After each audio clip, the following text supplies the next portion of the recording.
Isa na namang makabuluhang kwentuhang pangkalusugan ng ating pagsasaluhan. Siyempre kasama niyo kami dito sa Pinoy MD.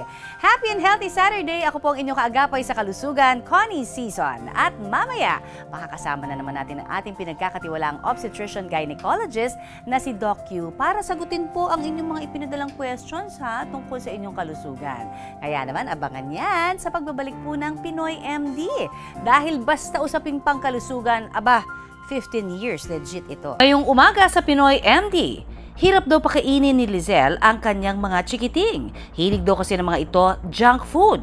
Kaya ang dalawa niyang anak malnourished o kulang sa nutrisyon. Ano nga ba ang stunting at wasting at papaano masisiguro na sapat ang nutrisyon ng ating mga anak? Abangan mamaya! Samantala, narito muna ang ating obstetrician gynecologist na si Doc Q para sagutin na nga po ang ilang sa mga katanungan ninyo na pinadala sa amin sa Pinoy MD Facebook page.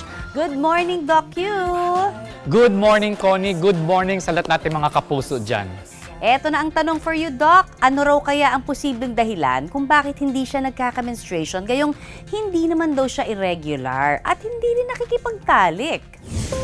Maraming dahilan kung bakit ang isang babae, lalo na sa mga age ng 30 na sa reproductive age, bakit hindi siya nireregla? Unang-una, pwedeng hormonal imbalance. So, nagkakaroon ng imbalance yung kanyang estrogen at saka yung kanyang progesterone. O di kaya ay mas marami siyang male hormone na pinuproduce ang ovary tulad ng sa kaso ng mga polycystic ovary syndrome o yung tinatawag nating PCOS. O pwede rin makakaroon ng mga problema doon sa utak, kung mari may mga prolactinoma o yung tumor doon sa utak na kung saan ay nag-inhibit ng ovulation so walang menstruation na nangyayari. O di kaya ay may mga gamot siyang iniinom na nakaka-inhibit ng production ng estrogen at progesterone kaya hindi din siya nireregla. O di kaya kung may mga babae dyan na nagkikimoradiation for say for example sa mga malignancy, kung may cancer siya, nagkikimotherapy o nagre-radiation therapy. Next question for you, Doc. Makakasama raw ba sa buntis ang laging natatagtag sa biyahe? Ang pagbibiyahe hindi naman nakakasama sa mga buntis. Kaya lang, pag itong ating kapuso na nagbibiyahe siya, natatagtag siya, edi syempre stress yan sa katawan niya, hindi lang sa katawan niya, pati na rin sa baby. So kung stressed si mami, stressed din si baby. Nakakaroon ng problema dyan sa weight gain ng baby. Kaya paglabas ng baby niya ay maliit, small for gestational age. Marami pa mga problema na kaakibat dyan ng pagbibiyahe mo ng araw-araw na natatagtag ka. Kasi kung may history ka ng mga miscarriages before, pwedeng pregnancy mo ngayon ay makakaroon ka rin ng miscarriage o kung nagpi-preterm labor ka noon, pwede rin tumaas yung risk mo ng preterm labor pag ikaw ay bumibiyahe na palagi natatagtag ang iyong katawan. Sa pagbuntis, kailangan i-avoid naman natin na matatagtag ka sa biyahe mo. Kung sa tingin mo araw-araw ganyan ang nangyayari sa'yo, medyo mag-rest-rest muna tayo para sa ganon ay ma-avoid natin yung mga bad outcomes ng pregnancy. Dahil sa height niyang 130 centimeters o 4 feet, aakalain ng ilan na nasa elementarya pa lang siya. Pero ang bata, isa na palang high school student. Ang ganitong uri ng malnutrisyon, tatalakayin natin mamaya.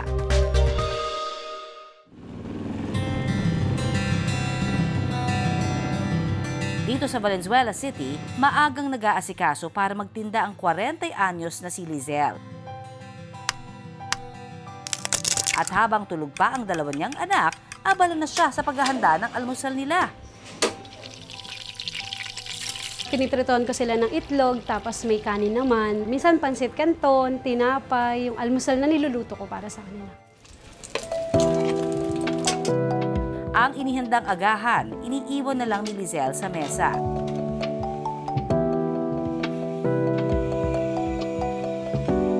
Matapos ang ilang oras, nagising na ang dalawang anak ni Lizelle. Sina John Christian, 12 taong gulang, at Elia Kim, 5 taong gulang.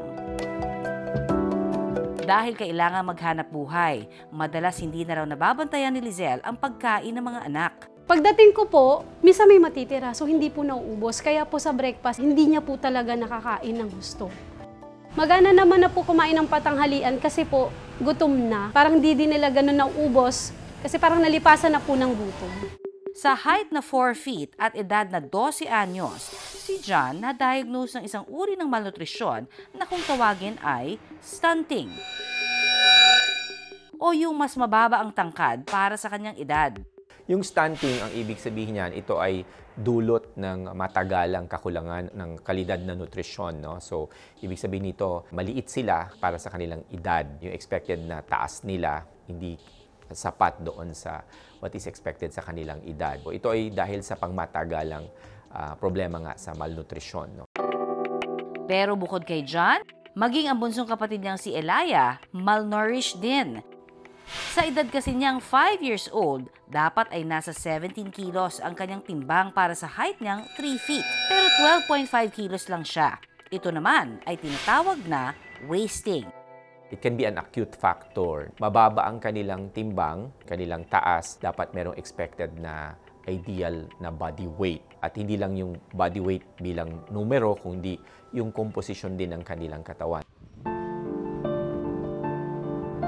Samantala, kwento ni Lizelle, sakit daw ng ulo niya araw-araw ang pagpapakain sa mga anak. Ang dalawa kasi, mapili sa mga pagkain. Mahilig pa sa junk food. Mahilig din sila sa tinapay, sa chichirya, sa candy.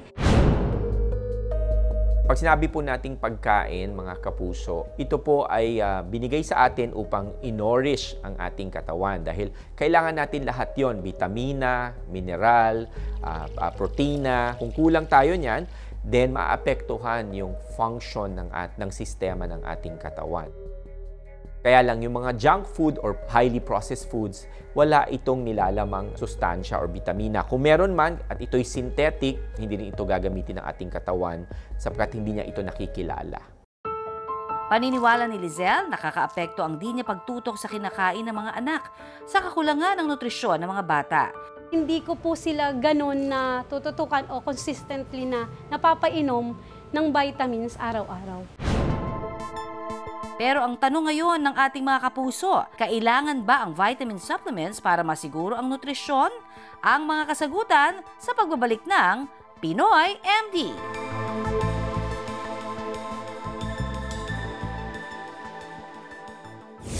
Samantala, Doc Q, gaano ba dapat kadalas magpa-breast ultrasound ng isang babae for early detection naman ng breast cancer?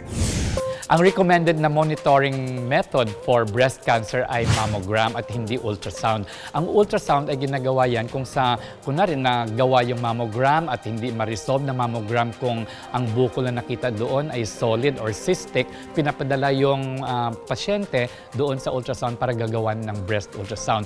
Ganun pa man, pwedeng every year magpapa-breast ultrasound ka kung merong minomonitor na lump doon o bukol sa breast mo na kailangan masundan ng doktor kung ito ba ay lumalaki o nag-change ba ang appearance nito sa mammography o sa ultrasound. So, pwedeng every year, ang recommendation dyan, you do your mammogram every year pag ikaw ay past 40 na or less than 40 years old kung may mga minomonitor na mga lumps doon sa breast mo.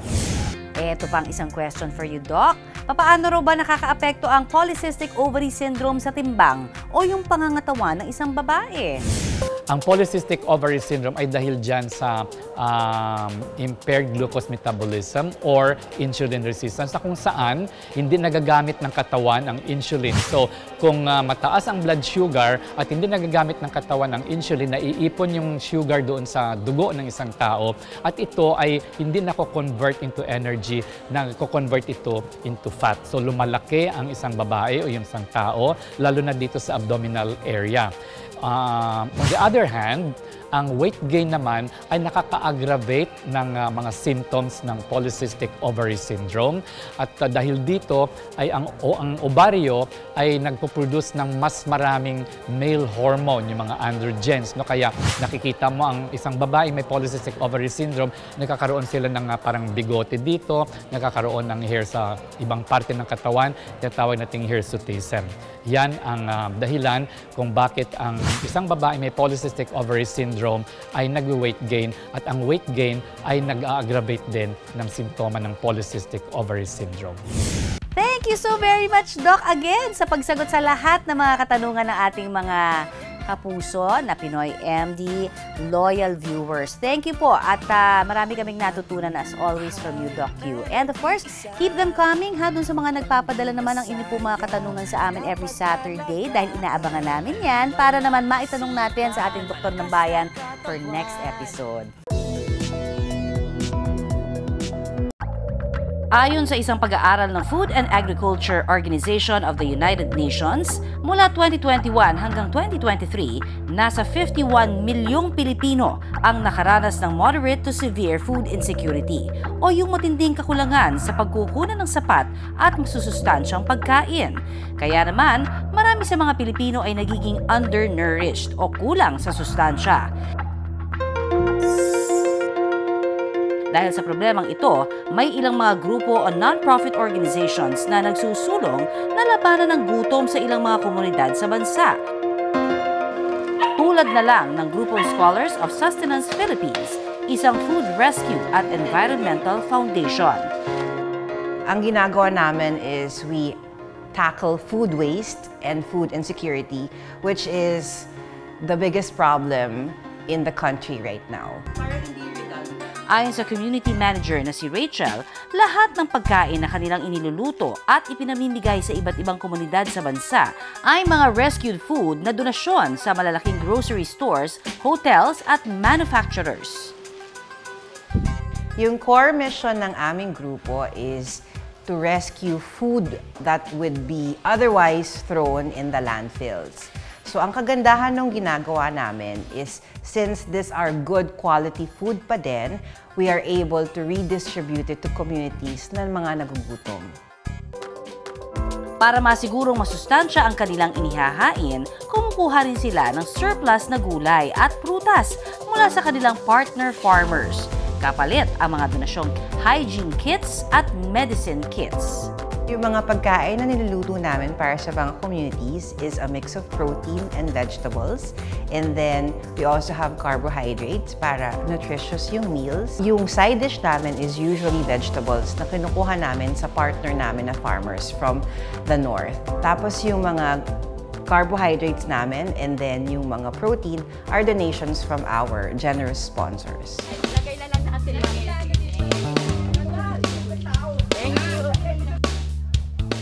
Ay, mga pagkain po, masarap naman po.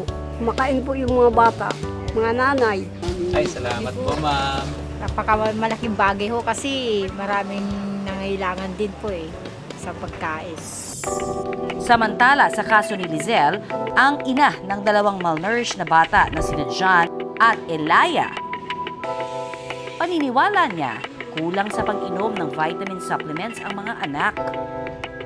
Siguro po may in fact yung hindi ganun palaging totok or araw-araw na pinapainom ng vitamins at gatas yung bata.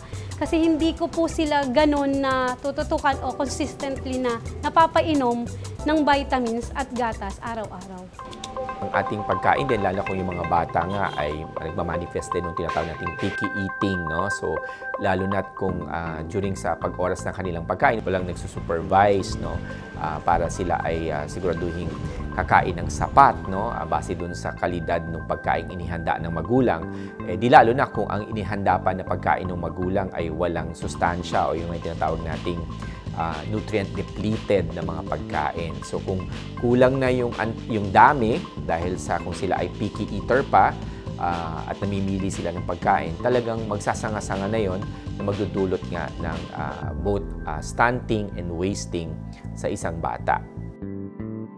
Doc, kailangan nga ba ang araw-araw na pag-inom ng vitamin supplements para masiguro ang nutrisyon? Hindi natin kailangan ng multivitamins or multiminerals kung nakukuha natin ito sa totoong pagkain.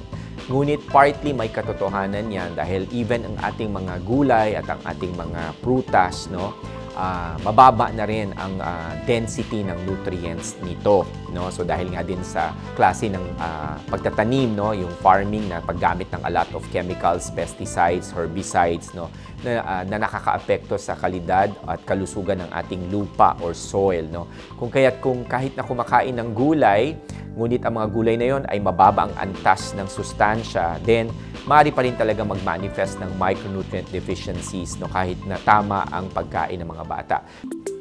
Paalala ni Doc Oyi, bagaman nakatutulong ang mga vitamin supplement bilang pandagdag sa mga kulang na bitamina, mas mainam pa rin nakukuha natin ang mga ito sa totoong pagkain. Kung talagang pinapakain natin ng mga walang sustansyang pagkain at highly processed foods ang ating mga anak, then nakakatulong kung talagang nabibigyan natin kahit paano ng supplementation. Pero kaya nga siya supplementation, ibig sabihin pandagdag lamang sa kakulangan. Pero hindi ito dapat ang maging tanging source nito mga sustansyang ito. Ngayong araw, pumunta si Lizelle kasama ang kanyang mga anak sa health center ng kanilang barangay. Dito, muling tinimbang at kinuhanan ng height ang dalawa para ma-monitor ang kanilang kalusugan. Binigyan din sila ng vitamins at mga paalala sa wastong pagkain at pag-aalaga. Sa Pinggang Pinoy Food Guide na inilabas ng Food and Nutrition Research Institute, mahalaga na dapat kumpleto sa nutrisyon ang bawat platong inihahain. Dapat may Go Foods o yung mga pagkaing nagbibigay ng lakas at enerhiya, Grow Foods o yung mga pagkaing mayaman sa protina, at Glow Foods na mayaman naman sa bitamina at mineral. Sisiguraduhin kong masustansya at hindi puro mga junk foods ang kakainin nila, laging gulay at saka prutas. Samantala, paalala ni Doc Oyi, para lumaking malusog at malayo sa sakit ang ating mga chikiting, iwasan ang instant o processed food at yaking masustansya ang ating inihahain.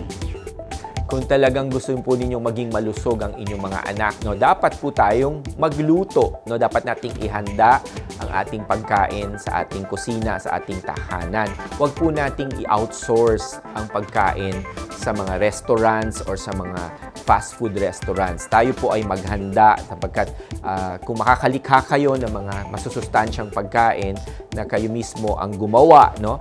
At ito ay kakainin ng inyong mga anak, maaasahan ninyo na ang inyong mga anak ay lalaki na malusog, masigla at punong-puno ng sustansya ang kanilang kalusugan. Tandaan mga kapuso, ang mga pagkaing ating kinakain hindi lang panlamang tiyan, kundi susi rin sa ating pangkabuang kalusugan.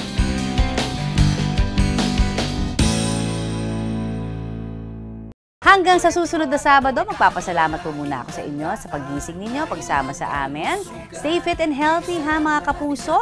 At magkikita pa rin po tayo next Saturday. Dito pa rin po sa inyong Kapuso Network. At syempre, ang inyong kalusugan, ang aming number 1 na pinagtutuunan. Ako po si Connie Season, ang inyong kaagapay sa kalusugan. Nagpapaalala na isa lamang ang ating katawan, kaya dapat lamang natin itong pangalagaan. At ako naman si Dr. Q, ang inyong obstetrician gynecologist. Tandaan, unahin ang kalusugan at lagi pong tumutok dito sa programa kung saan kayo at ang inyong kalusugan ang laging number 1. Dito pa rin sa nag-iisang tahanan ng mga doktor ng bayan, ito po ang Pinoy MD.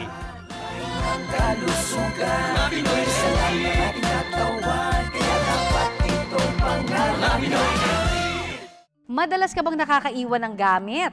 Nalilimutan mo na rin ba ang iyong salamin o susi ng bahay? Nagiging makakalimutin na ba kayo mga kapuso?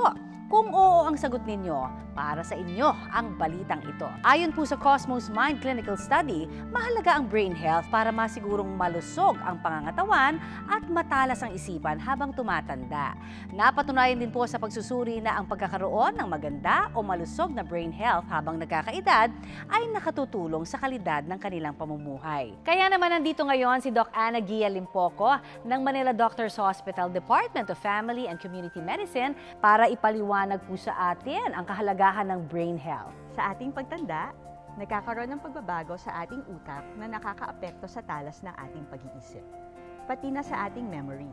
Kaya mahalaga na mapanatili nating malusog ang ating brain health para sharp ang cognitive function nito na tumutulong sa atin na gawin ang ating pang-araw-araw na gawain, kagaya ng paggawa ng mga desisyon at kakayahan ng ating isip na makaalala o memorya. Ano naman ang maipapayo mo, Doc, para mapanatili ang brain health? Ayon sa Cosmos Clinical Study, nakakatulong sa ating brain health ang araw-araw na pag-inom ng multivitamins. Tinutulungan ito na mapanatili ang talas ng ating pag-iisip. Napatunayan din sa nasabing pag-aaral na kasabay ng tamang diet, pag-eehersisyo, pagiging socially active at pag-inom ng multivitamins at minerals araw-araw ay nakakatulong sa ating brain health. Kaya sa ating mga tagapanood, siguraduhin gawin ang mga ito para mapaniguradong sharp ang ating isip. Salamat sa iyong payo, Doc. Base sa resulta ng Cosmos Clinical Study, maaari pa rin nating mapanatili ang healthy at sharp na brain health habang tumatanda. Ito po ay possible sa tulong ng pagkain ng wasto at ehersisyo at pag-inom ng Centrum Silver Advance araw-araw. Ugaliing uminom ng Centrum Silver Advance na may mga mahalagang bitamina at minerals para suportahan ang kalusugan ng isipan, puso at pangkalahatang kalusugan ng mga edad 50 pataas, kasabay ng tamang pagkain at exercise. Multivitamins plus Minerals is the generic name of Centrum Silver Advance.